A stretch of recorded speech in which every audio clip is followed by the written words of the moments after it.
publik harus dibuka semua. Kalau Saidi juga pernah melakukan hal seperti itu, buka juga. Sangat jelas. Yang ditugaskan terus menjadi sutradara tanda kutip kereta api cepat adalah Luhut Binsar Panjaitan.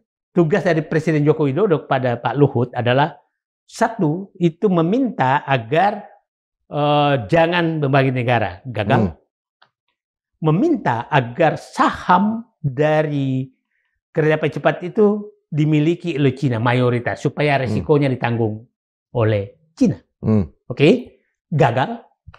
Yang terakhir disuruh bernegosiasi tentang bunga utang agar jangan 3,5%, gagal juga. PIK 2 itu kan usulan mendadak dari Menteri Pariwisata Ekonomi Kreatif Sandiaga Uno. Yang mendorong PSN PIK 2 ini adalah staf khusus Menko Perekonomian, yaitu Ahmad Zaki. Ahmad Zaki? Ya, mantan Bupati Tangerang. Disetujuilah oleh Menko Perekonomian. Mendadak. Airlangga Hartarto. Dan itulah hebatnya Joko Widodo berbohong. Dia selalu menyatakan bahwa dia berhasil mengambil Freeport. Tidak pernah negara mengambil Freeport. Ya. BUMN membeli saham Rio Tinto yang ada di Freeport. Dia selalu menyatakan bahwa dia berhasil mengambil Blok Rokan. Tidak pernah negara mengambil Blok Rokan. Blok Rokan tuh habis masa kontraknya sesuai undang-undang. Dan monyet pun presidennya itu kembali. Jangankan Joko Widodo, monyet pun. Tambang ini siapa sih penyebab kebijakannya belok? Joko Widodo. Kedua adalah Luhut Binsar Panjaitan. Ketiga adalah Bahlil Lahadalia. Sri Mulyani juga ikut bertanggung jawab terhadap perampokan tambang. Karena Sri Mulyani yang memberikan kebebasan pajak. IKN ini biang kerok utamanya adalah Joko Widodo juga. Dan DPR. Yang kedua sebenarnya adalah bekas Menteri Bappenas. Andre Ruf Caniago? Andre Ruf Caniago. Dia juga biang kerok. Siapapun dia hadapi saat itu. Dan pasang badan untuk Jokowi. Hancur semua.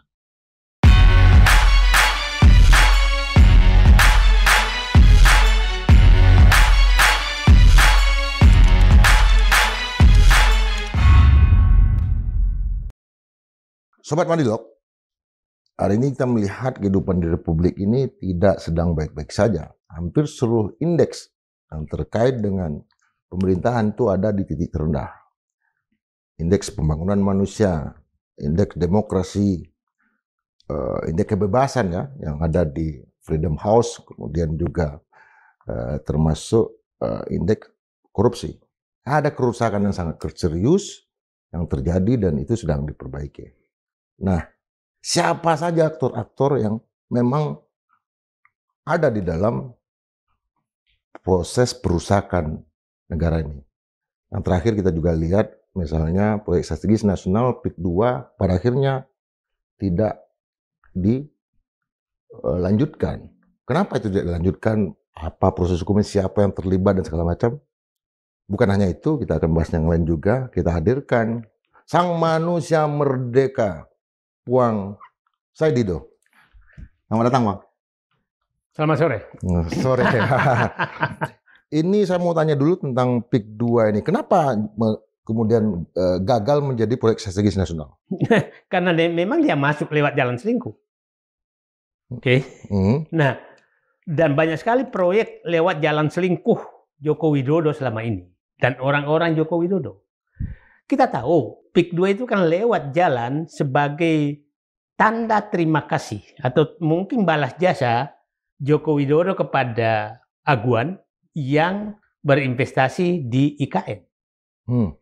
Sehingga dikasihlah PIK 2. Dikasihlah PSN PIK 2. Nah, ini jalannya jalan selingkuh. Tidak ada kajian apapun untuk tahu muncul di akhir masa jabatan memberikan PSN kepada PIK 2.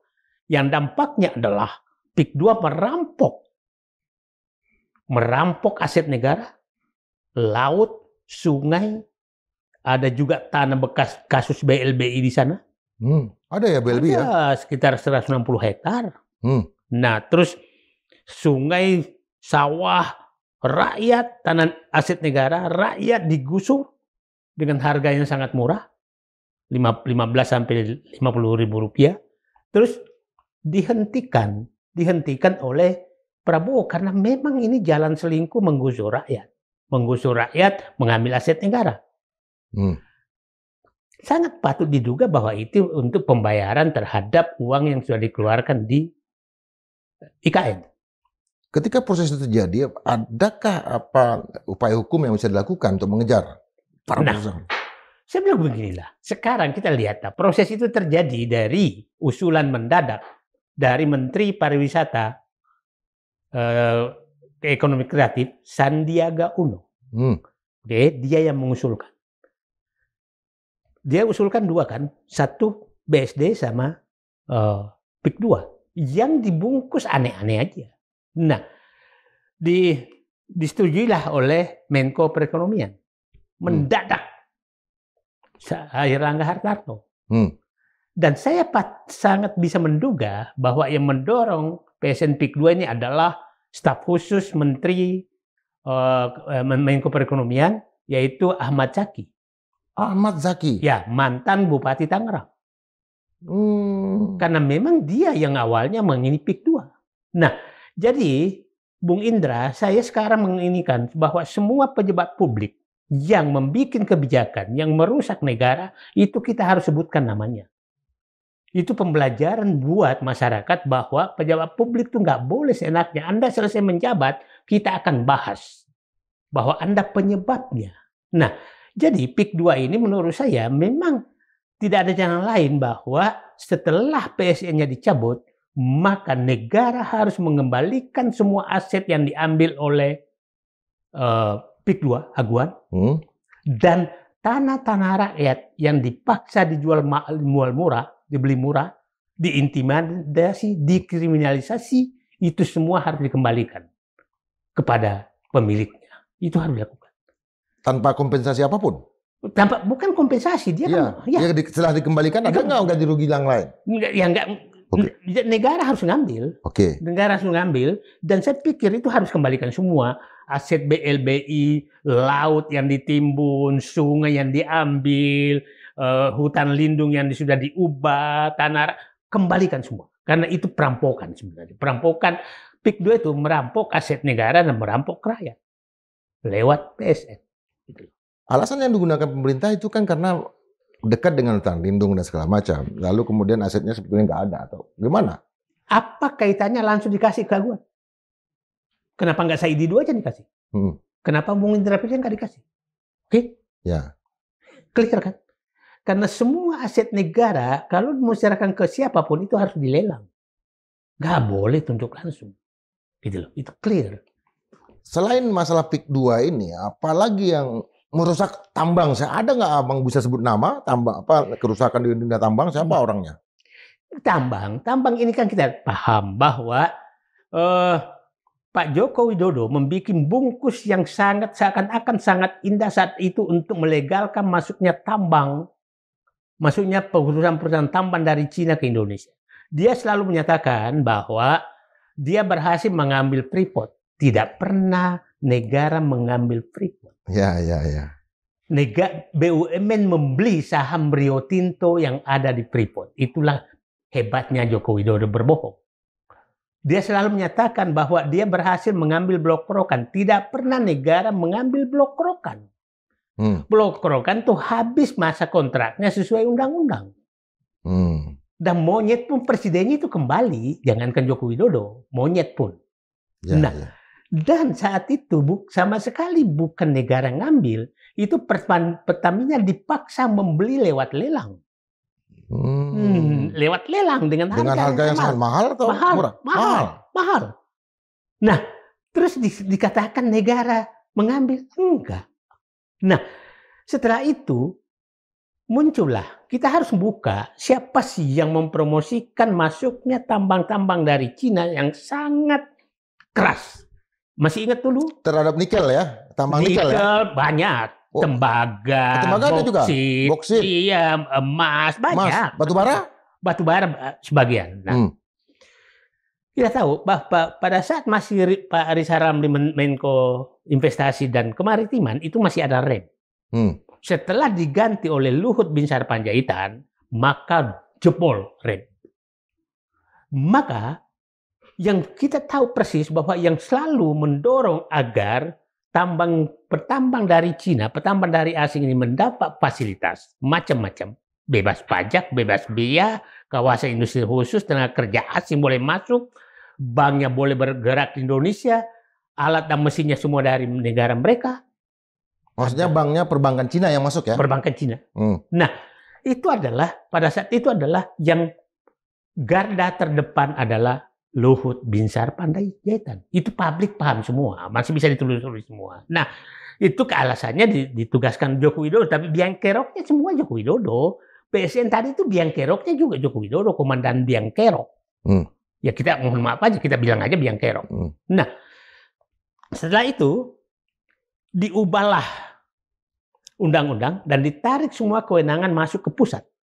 Maksudnya terkait dengan perizinan pertambangan? Tambang, pusat. Oke. Setelah ditarik semua, puncaknya adalah undang-undang Cipta Kerja. Ya. Menghilangkan semua kewenangan, dan saat itu ditunjuklah Bahlil Lahadalia.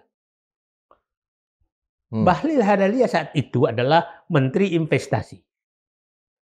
Kepala badan, dinaikkan jabatannya, dan dicabutlah oleh Joko Widodo hampir lebih 2.000 izin pertambangan. 2.000 izin pertambangan. Seakan-akan hebat. Padahal sebenarnya setelah itu dipindahkan dari Menteri SDM ke Bahlil. Maksudnya izinnya yang 2.000 ini dipindahkan untuk mengevaluasi dipindahkan ke Bahlil. Maksudnya dari SDM ke Bahlil. Ke Kementeriannya Bahlil. Ya, Kementeriannya Bahlil. Nah, jadi Bahlil Lahadalia memang sangat istimewa di depan Jokowi. Setelah dia menteri itu balik lagi ke SDM, dibawa juga barang itu. Oh, yang 2.000 yang ada di Kementerian Badan Investasi itu dibalik kewenangannya pada saat pindah ke BUMN dibawa juga. Nah, itu berdasarkan Perpres atau apa? Ya, Perpres. Nah, terus setelah ini Pak Prabowo kelihatannya melihat ini Bahlil ini bisa sangat berkuasa nih. Maka dibentuklah industri mineral BIM. Yang ketuanya sekarang adalah Mendikti. Wakilnya Dirut Pindad. Oke. Nah, beda dengan badan hilirisasi ya? Hilirisasi Bahlil ketuanya. Nah, Bahlil. Nah, sekarang dipindahkan berarti Pak Prabowo sudah paham ini Bahlil ini sudah sangat berkuasa terhadap tambang. Makanya setiap kebijakan tiap hari dia bisa bikin. Nah, jadi kalau kita lihat tambang, jatuhnya tambang ke Cina, ke negara-negara lain, dan tidak menghasilkan apa-apa kepada daerah dan negara karena pembebasan pajak, Bung Indra bisa bayar. Tax holiday ya istilahnya. Tax holiday macam-macam, biaya, kawasan industri khusus. Anda bisa bayangkan bahwa mereka diberikan bebas biaya, bebas macam-macam 30 tahun. Sementara tambang hanya mungkin 10 tahun lagi udah habis. Jadi dia tidak pernah membayar apapun di negeri ini. Termasuk untuk reklamasi nanti atau Tidak artinya ada. apa? Setelah mereka tambang kan mereka harus tutup lagi? Ya, tidak ada. Itu. Karena yang punya tambang ini sekarang adalah perusahaan dalam negeri. Dia menjual ke smelter. Nah, yang membayar royalti adalah pemilik IU. Bukan pemilik smelter. Pemilik smelter tidak pernah membayar apa-apa. Artinya yang tinggal sama kita merkurinya, racunnya. Ya, itulah. Nah, biang kerok dari segala ini, pertama, biang kerok dari kebijakan perampukan tambang yang sedang ini oleh Prabowo. Kita tahu bahwa tim penertiban tambang ini ada lagi timnya ya? Ada timnya yang tetap ketuanya adalah Sapri Samsudin. Oke. Selaku bukan selaku Menhan ya, selaku kepala ketua harian Dewan Pertahanan Nasional.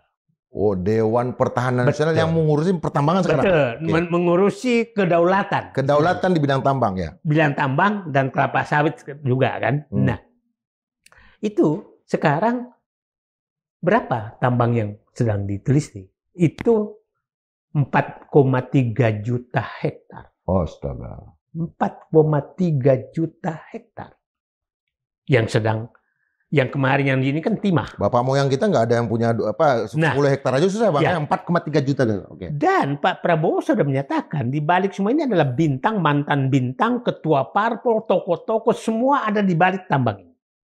Oke. Nah, yang kata Nusron Wahid 60 orang yang memiliki setengah dari Nah, sekarang tambang ini siapa sih penyebab kebijakannya belok? Joko Widodo. Kedua adalah Luhut Binsar Panjaitan. Ketiga adalah Bahlil Lahadalia. Ingat, Bahlil itu pada saat itu menteri SDM-nya adalah Arifin Tasrif. Tapi kewenangannya dicabut, dipindahkan. Oke, disitulah saya itu membaca bahwa ini sudah terjadi perang antara PDIP dengan Joko Widodo. Karena Arifin Tasrif itu dekat dengan PDIP. Nah, itulah yang terjadi. Siapa lagi? Sri Mulyani.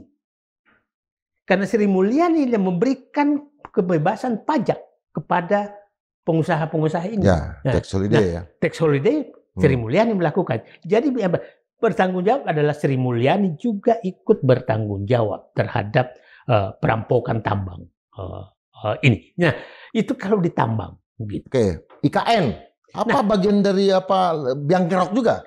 IKN kan begini. IKN ini biang kerok utamanya adalah Joko Widodo juga. Dan DPR. DPR lah. Jauh ya. Yang memutuskan undang-undang pindahnya IKN. Oke. Yang kedua sebenarnya adalah bekas Menteri Bappenas.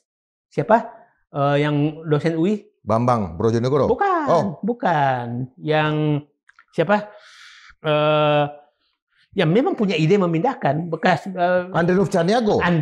Tapi itu memang agak berbeda ya. Dia pernah jelaskan. Maksudnya dia juga biang kerok. Biang keroknya dia kan dia. Abang nuduh Yang ngotot betul memindahkan ibu kota. Dan siapapun dia hadapi saat itu dan pasang badan untuk Jokowi. Oke, ini publik harus dibuka semua. Kalau Saidi juga pernah melakukan hal seperti itu, buka juga. Jadi kita harus melakukan itu. Jadi Andri Caniago tidak bisa lepas tangan. Dia harus tanggung jawab terhadap pemindahan ibu kota. Kita tahu, sebutlah nama-nama. Kita tahu Bambang yang ketua otorita IKN yang mengundurkan diri. Ya kan, Bambang siapa Susantono? Pada saat dia dilantik, saya sudah menyatakan saya yakin orang ini tidak akan tahan karena saya tahu kepribadian dia. Dia selamat. Dia tidak pernah bisa bekerja di tempat yang melanggar akal sehat. Itulah Bambang Susantono. Artinya dia kerokan ya, bukan biang kerok ya. Dia kerokan selamat. Biang keroknya sebenarnya. Itulah jadi biang keroknya itu ya IKN. Dan yang ketiga itu adalah teman saya, Menteri PU Basuki. Ya, teman kita semua, Bang. Dia orang baik. Yang Abang sebut tadi juga rata-rata teman kita, Bang.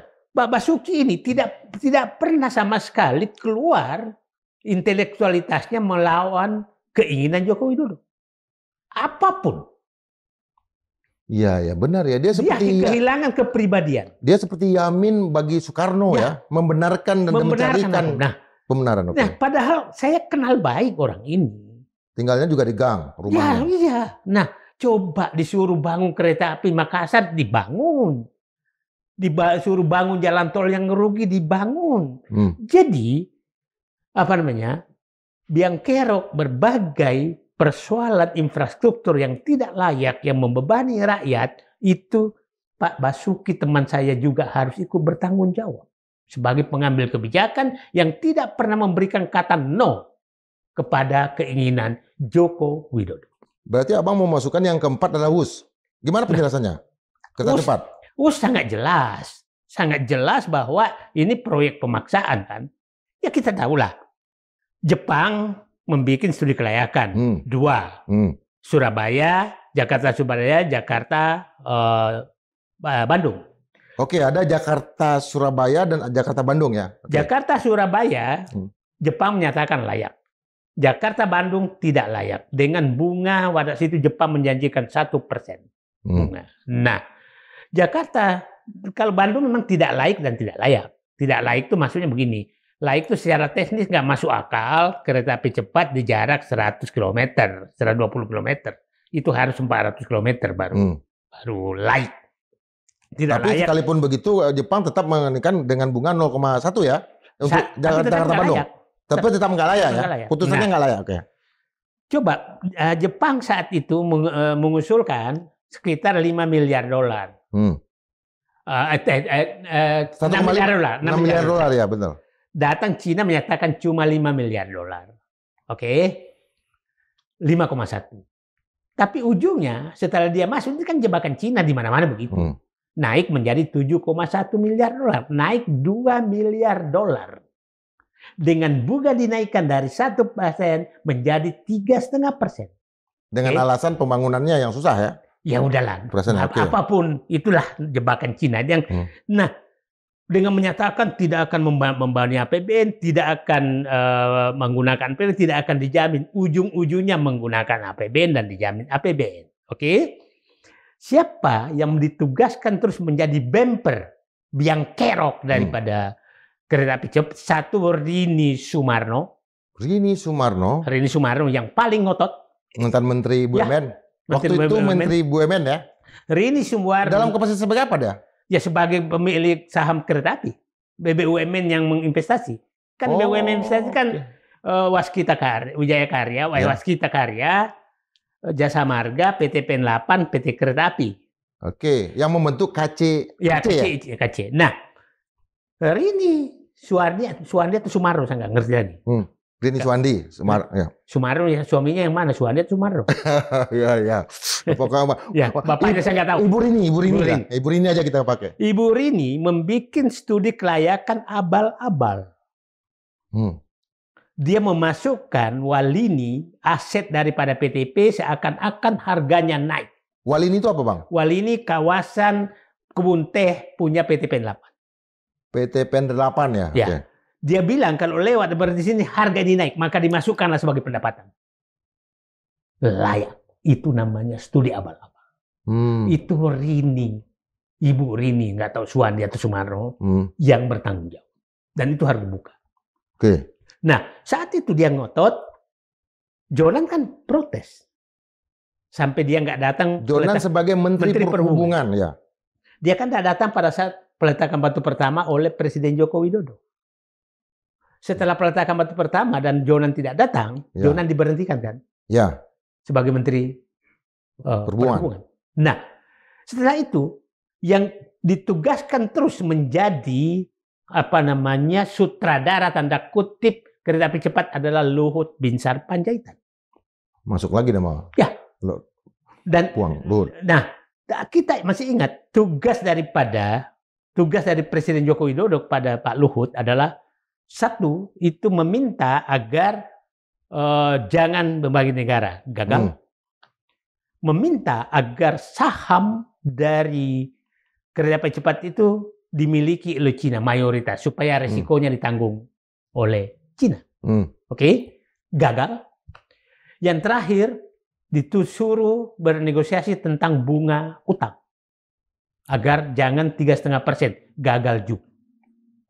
Nah, jadi kepercayaan Joko Widodo kepada Luhut Binsar Panjaitan terhadap banyak hal, tapi nanti saya tanya itu kereta api cepat. Oke, nanti saya tanya itu kan clear sekali bahwa gagal. Setelah Pak Luhut siapa lagi? Terus masih ingat Pak Luhut punya ide mematikan semua kereta api Parahyangan agar semua orang pindah ke Wus. Ingat kan idenya? Mungkin abang ingat. Nah, ingat. Saya rada-rada kurang ingat. Itu ini lucu. Jadi yang untuk orang miskin harus dihilangkan. Iya, saya ingat itu. Banyak yang protes. Nah, yang ketiga setelah menurut saya adalah biang keroknya juga Sri Mulyani karena kenapa memberikan jaminan. Dan awalnya menolak.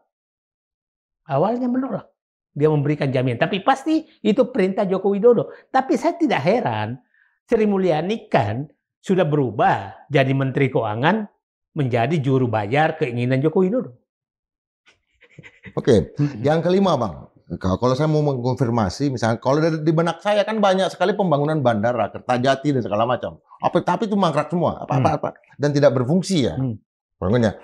Itu menurut saya yang kelima. Tapi ada yang kelima lagi nggak? Yang abang yang saya abang melihat ini yang perlu kita bahas itu jalan tol. Jalan tol. Yang selalu dibangga-banggakan. Oh, berarti masalah siapa yang kira bandara ini yang ke-6 ya. Berarti yang ke-5 jalan tol. Jalan tol begitu. Jalan tol publik harus tahu bahwa yang dimaksud jalan tol adalah jalan alternatif berbayar. Itu definisi jalan tol. Jadi hanya boleh membangun jalan tol kalau sudah ada jalan biasa yang sekualitas jalan tol. Baru boleh bangun jalan tol. Oke. Jangan membangun jalan tol tidak jalan lain, itu sama dengan memeras rakyat. Iya. Nah, kita tahu banyak sekali jalan tol sekarang tidak ada jalan biasanya, atau ada jalan tol. Itu kalau kita lihat tuh jalan Trans ya, Trans Asia kan bukan jalan. Tidak kan kita lihat semua itu kan nggak ada berbayar. Dan jalan tol hitungannya dulu saya di dalam perancang jalan tol. Jalan tol itu baru boleh dibayar apabila hitungannya lebih efisien orang lewat jalan tol dibanding lewat jalan biasa yang tidak berbayar. Harus lebih efisien.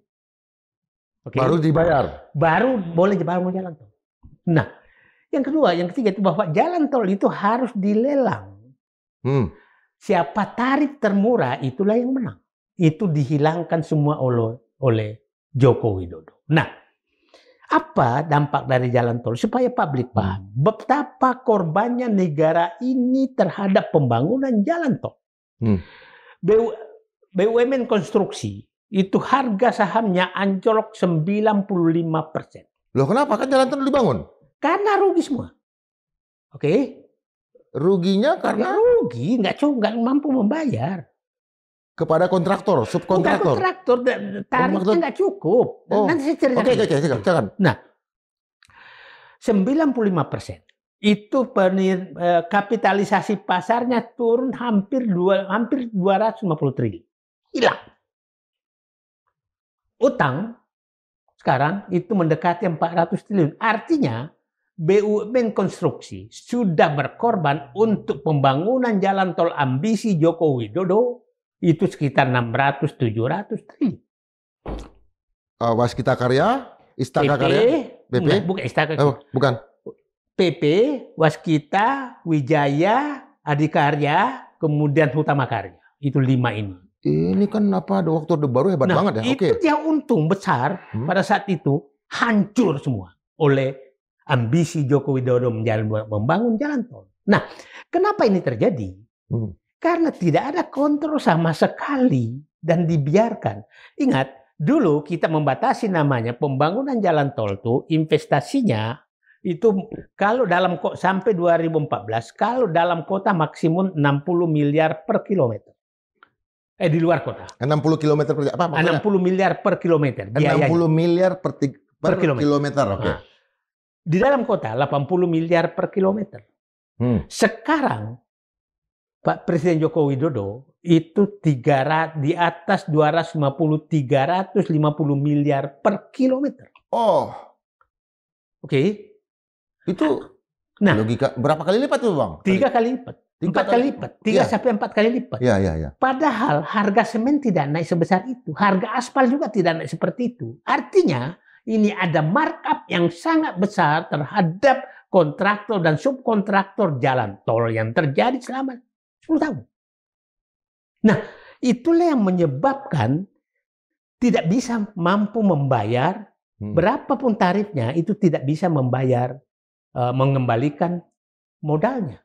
Siapa kontraktor subkontraktor itu? Nah, ini yang kerok daripada juga ini adalah kembali Joko Widodo. Yang kedua adalah Bu Rini.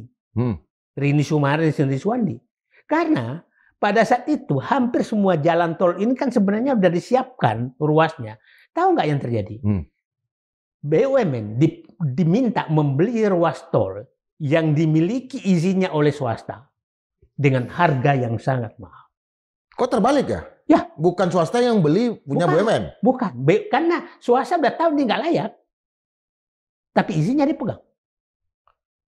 Dibelilah ini harus diaudit semua. Beca kayu itu berapa sih harganya?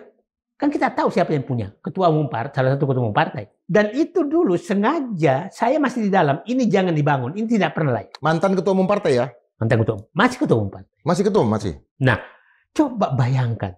Terus datanglah Jokowi Dodo menyatakan kali ini kita meresmikan proyek yang mangkrak 20 tahun. Padahal bukan mangkrak.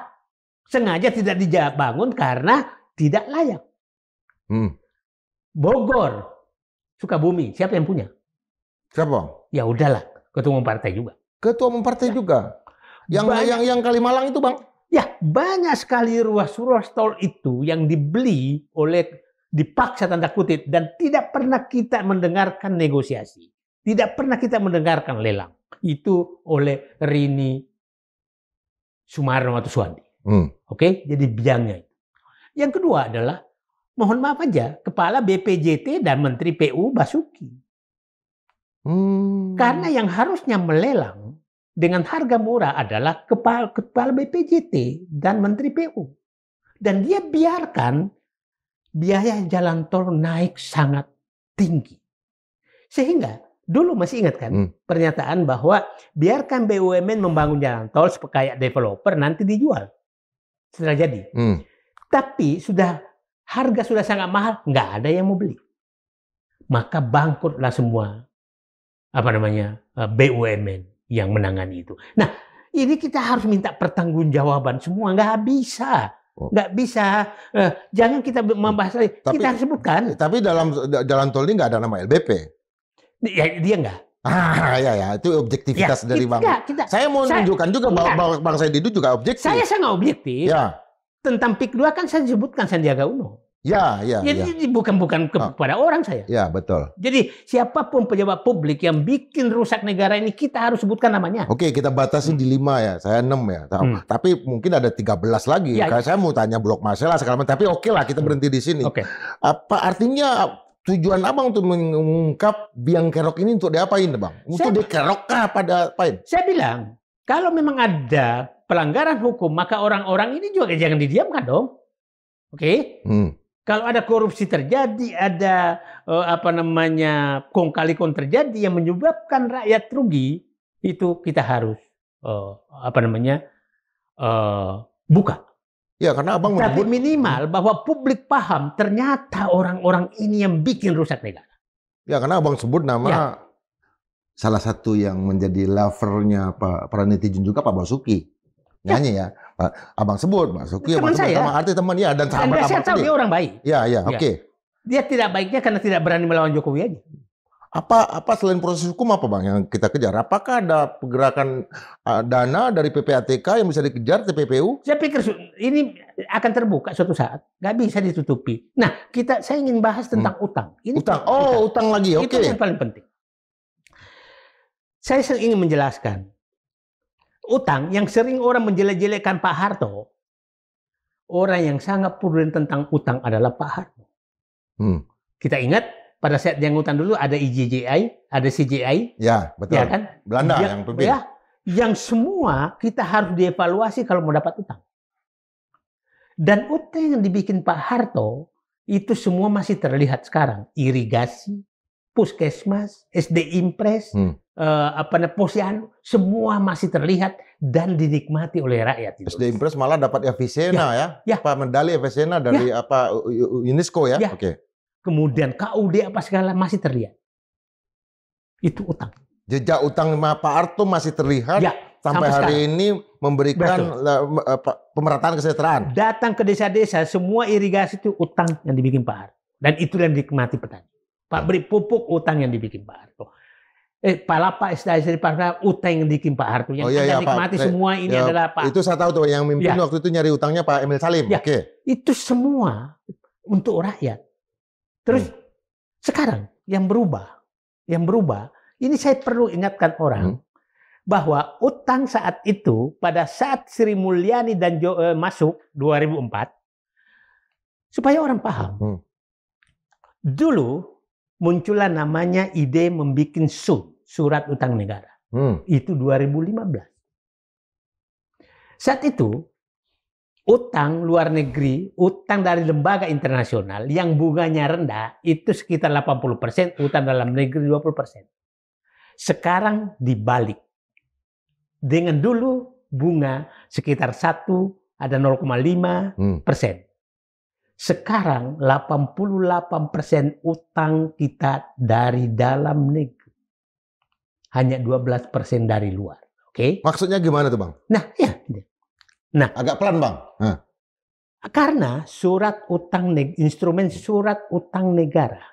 Surat utang negara ini dibikin bunganya tinggi, siapapun boleh beli, sehingga orang-orang kaya membeli sun.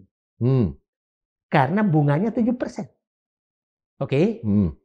Bung Indra Pilihan nyimpan di bank sekarang 1%. Orang kaya dapat 7% bunganya. Nah, kita orang miskin harus membayar bunga yang diterima oleh orang kaya. Artinya utang itu memperkaya orang kaya? Memperkaya orang kaya. Oke. Sangat utang yang kita miliki memperkaya orang kaya. Dan memiskinkan orang miskin. Memiskinkan orang miskin. Itulah Sri Mulyani. Nah, dan itu dirancang dan selalu bangga menyatakan utang dalam negeri kita udah bagus. Oke. Ya, tapi, rasionya yang dihitung kan 38% ya dari betul. PDB. Tapi itu kan memperkaya orang kaya. Nah, itu yang kita harus kritisi gitu kan. Nah, utang ini coba bayangkan Bung Indra Piliang. 10 tahun Presiden Joko Widodo itu menambah utang hampir 3 kali lipat. 3 kali lipat. Saya selalu mengulangi. 3 kali lipat dibandingkan dengan pada saat dibanding Pak Harto kah atau dibanding Pak SBY? Akumulasi sejak Bung Karno sampai SBY. Akumulasi. Hanya di dalam waktu 10 tahun 3 kali lipat dari akumulasi 6 presiden sebelum. Oke, sejak Indonesia merdeka ya. Artinya dibandingkan 10 tahun terakhir ini dibandingkan dengan 70 tahun sebelumnya, ini 3 kali lipat ya? 3 kali lipat. Begini. Bung Karno berutang untuk beli senjata, oke. Supaya publik paham. Utang Sri Mulyani juga jago menyembunyikan utang. Maksudnya kemana? Nah, yang selalu kan di dalam utang pemerintah itu, utang negara itu ada 4 sebenarnya. Utang pemerintah, utang BUMN, utang kepada kewajiban yang tidak dibayar, dan utang yang ditunda pembayarannya. Ini tidak dibayar. Saya kasih tahu angkanya. Utang negara itu saat itu diterima dari SBY 2.600 triliun. Pada saat kemarin Sri Mulyani keluar itu mendekati 10.000 triliun utang pemerintah. Utang BUMN 2.400 triliun 2014. Sekarang mendekati 8.000 9.000 triliun. Berarti sudah 18.000 triliun ini dua. Oke. Utang kepada kewajiban negara terhadap pensiunan itu sekarang mendekati 4.000 triliun. ASN ya? ASN, tentara polisi apa segala. Itu ada kewajiban yang Bu Sri Mulyani tidak pernah bayar. Dan keluarlah pernyataan pensiunan jadi beban. Bukan beban, kau yang nggak pernah bayar. Berapa tadi Bang? Ini 3.800 triliun. Berarti 18 sampai 3.000 mendekati 4.000 berarti sudah 23.000. 18 21.000. 21.000 lebih. Nah. Terus utang-utang terhadap kewajiban ada Pertamina, ada utang-utang itu biasanya 1.000-an triliun. Berarti 24.000 triliun. Hampir 25.000. 25.000 triliun. Oke, jadi peningkatan dari hanya sekitar kalau total sebelumnya sekitar 8.000 menjadi 25.000 triliun dalam 10 tahun. Iya. Oke, dari bunga saat itu rata-rata 1,5 sampai 3%. Sekarang bunga 6 sampai 7%. Bunga utang. Menguntungkan juga yang pihak di luar sana ya? Ya. Memperkaya ya? Nah, bukan orang ini, orang Indonesia yang orang kaya. Yang 80% tadi ya? Nah, karena utang dari luar negeri masih terpendam kok bunganya. Dan hanya 12% sekarang. Nah, yang menarik lagi pembayaran utang. Pembayaran utang 2014 pada saat Jokowi masuk itu pokok dan bunga perkiraan saya sekitar 400 triliun. Sekarang Prabowo harus membayar 1.600 triliun. Setengahnya APBN ya? Setengahnya APBN. Terus apa yang harus saya banggakan?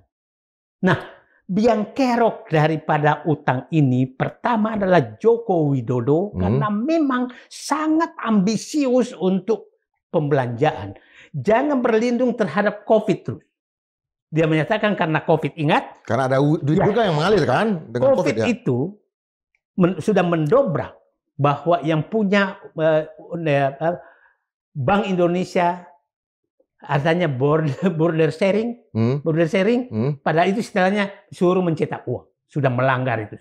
Dan utang pemerintah di Bank Indonesia sudah sangat tinggi. Nah, jadi terus apa yang saya bisa banggakan? Jadi biang keroknya Joko Widodo, yang kedua adalah Sri Mulyani. Sri Mulyani pada saat Menteri SBY itu sangat ketat dalam hal utang. Malah dia selalu membanggakan melunasi utang IMF. Oke? Pada saat SBY kan? Ya. Dan dia menjadi the best minister. Ya. The best minister oleh pemberi utang, bukan oleh rakyat Indonesia. Ya tapi sebelumnya maksud saya waktu ya udahlah. Jadi RSBY kan dia Arab memberikan. Iya, maksud saya asing terus yang ngasih. Rakyat Indonesia bikin susah. Oke. Gitu kan? Nah, terus naik semua. Nah, yang ini adalah ya udahlah, menteri-menteri juga yang selalu yes man. Yang selalu yes man. Masih kita kan ingat pada saat Covid, masa menterinya ikut bisnis Covid? Itu betul itu, Bang. Itu ya. Betul. Pada saat muncul program mobil listrik, menterinya juga bisnis mobil listrik. Iya. Ya. Bener lagi, Abang. Nah, terus saya harus percaya orang-orang ini. Bagi saya, seorang yang sudah konflik of interest dalam jabatannya, bagi saya nilainya 0. Siapapun dia. Oke. Ini pertanyaan dari banyak orang, netizen juga, terhadap Madilog juga. Kenapa Jokowi ini terlalu dihajar segala macam? Dan kemudian orang-orang yang terbaik ini, the best ini tiba-tiba mengikut seperti dicucu hidungnya, padahal mereka jauh lebih intelektual, mereka punya partai politik, mereka punya duit juga, mereka oligarki juga. Kenapa tiba-tiba sama Pak Jokowi bisa dikendalikan dan kemudian ngikutin? Ya pertanyaan saya, Bang. Pertanyaan bagus. Hanya pemimpin yang tidak memikirkan rakyat yang bisa membagi-bagi kewenangan kepada penikmat kekuasaan. Dan itulah Jokowi. Dia berbagi kepada penikmat kekuasaan. Dibagilah kepada pejabat penikmat kekuasaan. Dibagilah kepada aparat penikmat kekuasaan. Dibagilah kepada partai politik penikmat kekuasaan. Dan dibagilah kepada oligarki pendukung kekuasaan. Itu sangat clear. Jadi jangan terlalu dianalisis. Ya, tapi agak heran juga saya, Bang. Kenapa? Karena bagi kita kan dulu, saya sama Abang ya, naik pesawat pribadi segala macam kan bagi kita hal yang biasa saja. Tiba-tiba itu sekarang sepertinya mereka flexing juga dengan itu. Apa itu karena mereka dapat dengan cara yang kurang pas? Jadi beginilah. Jadi gini. Di saat kita menemukan pemimpin, mencari penikmat jabatan, maka orang-orang yang memikirkan rakyat pasti akan tersingkir. Teman-teman Bunda pilihan di DPR, semua yang punya idealisme tersingkir. Oke? Semua di pemerintahan yang punya idealisme tersingkir. Banyak saya bisa sebut itu. Ya. Civil society apalagi. Semua yang tersingkir. Nah, dan memang harus disingkirkan oleh orang penikmat kekuasaan membangun dinasti. Nah, itulah. Dan mereka mencari temannya yang penikmat kekuasaan. Dan membagi-bagi. Coba kita lihatlah. Baru kali ini namanya 4.000 lebih polisi masuk jabatan sipil. Semua apapun pengenal. Karena memang Pak Jokowi butuh parcok. Makanya saya selalu menyatakan, sederhana kok, reformasi Polri itu hanya 2. Apa itu, Bang? Bersihkan polisi dari parcok dan termul. Dan hentikan polisi dari termul, itu aja. Ya. Kalau kita lihat kan, ada nggak obatnya ini, Bang, untuk menyelesaikan ini? Apakah proses hukumnya? Kalau dulu ya saya ingat ada yang disebut dengan di beberapa negara pas era flower generation ya, pas era mereka berontak dulu kan pada tahun 60-an, 69 ya, generasi 689 dengan undang-undang lustrasi namanya. Undang-undang lustrasi itu adalah orang-orang di usia sekian 40 tahun misalnya itu disingkirkan dari kekuasaan. Apa caranya loh? Atau seperti apa Sogi bilang, apa sebaiknya mereka ditembak lapangan Monas? Pilihannya apa, Bang? Saya melihat begini. Prabowo paham siapa yang merusak negara, paham bagaimana merusak negara itu, dan dia paham bagaimana menghentikan perusak negara itu. Pertanyaannya adalah apakah Prabowo mau dan berani, itu saja. Nah, pertanyaan saya dulu sebelum itu, Bang. Seberapa kuat Prabowo? Kalau Prabowo memilih rakyat pasti kuat. Tapi kalau dia memilih masih jalan Jokowi, membagi-bagi kenikmatan dan meninggalkan rakyat, rakyat bisa meninggalkan Prabowo. Oke, ingat setelah ya, kuat, ya. Ingat ya, tidak ada loh oposisi Prabowo sekarang. Tetap oposisi Jokowi loh. Maksudnya apa? Enggak, semua orang mengkritik itu bukan karena Prabowo. Hanya dikritik karena Prabowo tidak bisa memisahkan diri dari Joko Widodo yang jelas sudah merusak negeri ini. Itu kan dikritik. Gitu. Artinya abang menyediakan apa caranya bagaimana Pak Prabowo? Caranya menurut saya udahlah. Dan dia menunjukkan sekarang cara-caranya. Makanya penertiban sawit, penertiban tambang, mengini oligarki, apa segala. Ya PIK 2 lah ya. Ya, dia melakukan melanjutkan itu. IKN. Memberantas korupsi. Korupsi tidak melanjutkan IKN, itu sedang jalan. Dan saya melihat ini 5 hari lagi loh Prabowo 1 tahun. Nah itu ya, yang kita bahas kan itu, Bang. Nah 5 hari lagi, dan ingat bahwa rakyat berharap, kan beliau, orang-orang sekitar beliau menyatakan sabarlah, tunggu 1 tahun, 5 hari lagi kami menunggu. Oke? Jam berdetak ya. Ya. Hitungan mundur. Saya menyatakan bahwa tuntutan rakyat sederhana. Pak Prabowo jadilah presiden yang mandiri dan lepas dari geng SOP, Solo Oligarki Parcok. Oke, Parcok bukan berarti polisi loh. Ya. Setuju kita. Tapi ya Parcok lah. Karena keluarga kita juga banyak yang polisi. Ya.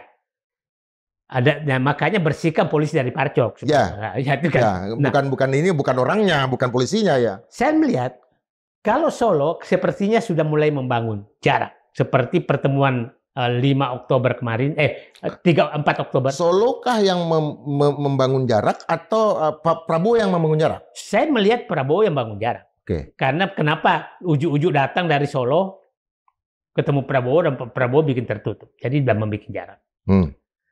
Ingat, tuntutan orang itu bukan berarti Pak Prabowo sudah menyelesaikan semua persoalan. Tapi dia sudah bisa lepas dari Solo Oligarki Parcok dan melakukan agenda pemberantasan korupsi, menunjukkan membentuk pemerintahan bersih, kemudian mengambil aset negara yang dirampok. Itu kan 3 yang dituntut. Nah, saya melihat geng Solo Oligarki juga dia sudah menyentuh dan berani menyentuh. Yang belum adalah Parcok dari SOP itu. Parcok ini kita nggak tahu nih. Beliau mendarat telat ini. Nah, beliau mendarat tadi, saya nggak tahu, siapa tahu ada keputusan besok. Ada 40 hari nih, Bang. Ya, saya menyatakan kemarin tuh agak nakal saya. Kalau Pak Presiden Prabowo agak masih ragu terus membentuk reformasi Polri, jangan sampai nanti Gibran membentuk namanya tim Komite Revitalisasi Parcok. Ya. Nah, jadi kita tunggu apakah Pak Prabowo sampai 20 Oktober hari Senin akan datang, ini sudah betul-betul bahwa dia sudah lepas dari geng SOP, Solo Oligarki Parcok. Informasinya katanya udah ada fit and proper test calon Kapolri. Apa Abang punya informasi itu? Ya, kalau itu sih informasi depan panggung. Yang kita butuh tuh informasi belakang panggung, apa sih yang terjadi.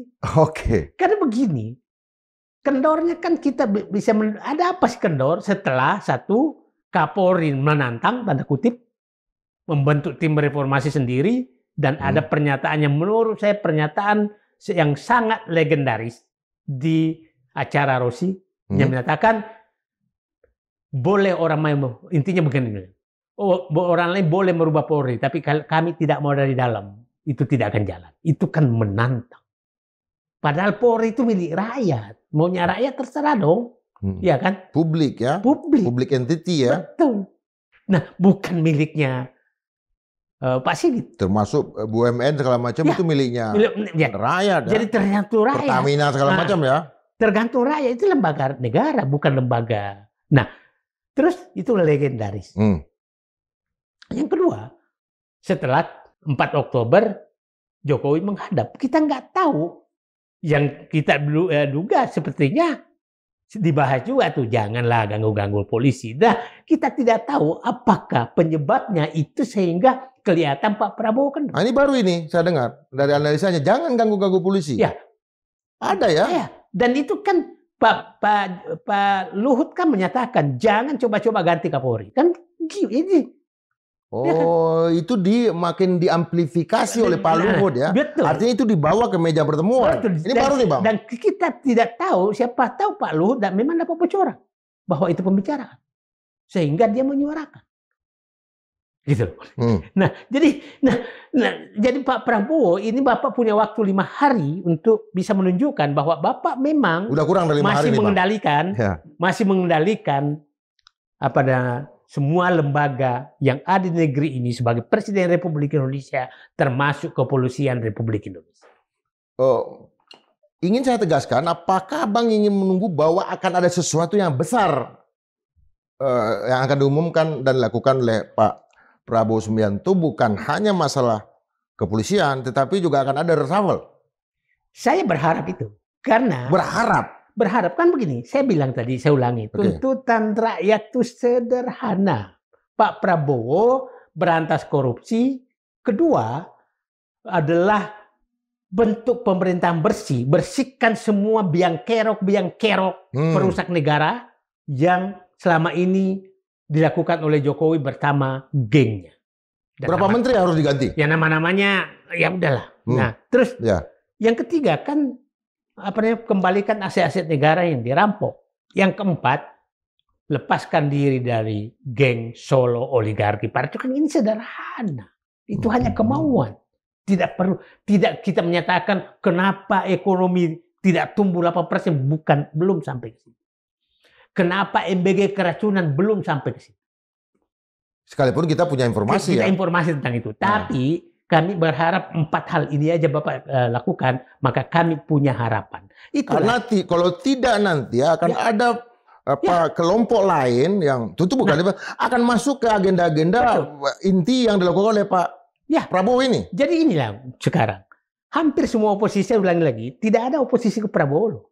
Hanya oposisi terhadap sikap Prabowo yang belum. Karena masih menunggu. Masih menunggu. Nah, ini kan muncul kemarin tuh. Bahwa, saya dikirimin. Bahwa Anies akan mengumpulkan turun tangan bulan November, ya kan? Orang menyatakan ini oposisi, enggak. Menurut saya, kalau Pak Prabowo mau bersama dengan rakyat, maka turun tangan ini bersama turun tangan, membantu. Jadi jangan terlalu dibaca. Nah sekarang orang-orang Jokowi, termul ini selalu menyatakan bahwa yang mengganggu Prabowo ini adalah mengganggu Jokowi dan Gibran adalah orang kalah pilpres. Itu udah kayak bisa argumentasi, bukan orang. Nggak ada, mereka nggak punya data. Siapa yang punya data orang milih siapa? Ya. Itu logika yang sangat tidak bisa diterima. Ya, kalau saya sih memang menyatakan kenapa saya nggak suka Jokowi, karena memang dia merusak negara lewat kebohongan. Bantah aja apa yang saya katakan. Tentang kereta api cepat, jalan tol itu 2016 saya udah bahas bahwa ini akan jadi masalah. IKN saya udah bahas, terbukti semua sekarang, gitu kan? Ya, nah itu bantah aja kayak gitu. Tapi kan Anda nggak bisa bantah lagi karena sudah menjadi fakta, gitu. Oke Bang, kita Abang lagi menyala lagi sangat terang ini dan saya harus matikan juga supaya Abang tetap punya semangat. Bagaimana hubungan Pak? Pertanyaan terakhir saya. Abang jawab panjang juga terserah, pendek juga terserah. Hubungan Prabowo dengan Gibran nanti dalam periode dalam tahun kedua. Saya melihat sekarang begini. Saya melihat sekarang, lihatlah. Kita lihat di puncak perayaan hari ulang tahun TNI. Kita melihat wakil presiden celengak-celenguk, dan mungkin itu adalah sejarah terjelek bangsa Indonesia. Gini Bang ya. Dan Pak Prabowo sepertinya tahu cara menempatkan orang sesuai dengan kapasitas. Itu hukuman paling tinggi dalam ini. Dan saya menyatakan ini sudah sangat susah dibendung tentang ijazah palsu. Nggak bisa lagi. Ijazah palsunya siapa nih? Dua-duanya. Itu sangat susah dibendung. Sekarang KPU terbuka, polisi terbuka, semua mulai terbuka. Tapi saya berharap keluar Joko Widodo demi perbaikan bangsa, ikhlaslah. Ikhlaslah menerima hukuman terhadap kesalahan yang Anda sudah buat. Oke Bang. Dan saya yakin rakyat tidak pendendam. Ya. Tapi jangan terus melawan. Itu saja. Oke, Bang. Sobat Madilog, ini adalah satu episode yang sangat berat bagi saya karena, dan bagi Bang saya juga, karena yang disebut tadi itu mungkin 60-70% adalah orang-orang yang dianggap kami pernah dekat sama mereka. Baik itu dari sisi kepartaian, dari sisi jalur profesional, jalur intelektual, segala macam. Tetapi ini harus disampaikan dengan sangat tegas oleh Bang Saidul sebagai manusia merdeka untuk menunjukkan bukan sebuah kebencian, tapi upaya untuk menyembuhkan luka-luka, untuk menyembuhkan katakanlah nanah-nanah yang selama ini ditanamkan selama 10 tahun terakhir ini. Dan ini juga bukan dilakukan oleh pembenci ya, karena banyak di antara kami adalah pendukung yang sangat setia dan berharap pada Pak Joko Widodo sejak menjadi gubernur, presiden 2 kali dan segala macam. Tujuan kami adalah untuk melihat sejarah ke depan itu lebih diwarnai oleh air yang bening untuk memulai sesuatu yang baru, karena kita sudah tahu juga bahwa ada masalah usia kami, usia presiden, usia Pak Joko Widodo. Kami nggak mau sejarah mencatat Madilog itu ada dalam posisi yang sangat ragu, makanya ketegasan dibutuhkan. Sampai berjumpa dalam edisi berikutnya, dan kita kangen lagi sama Bang Saidul. Makasih Bang. Yuk.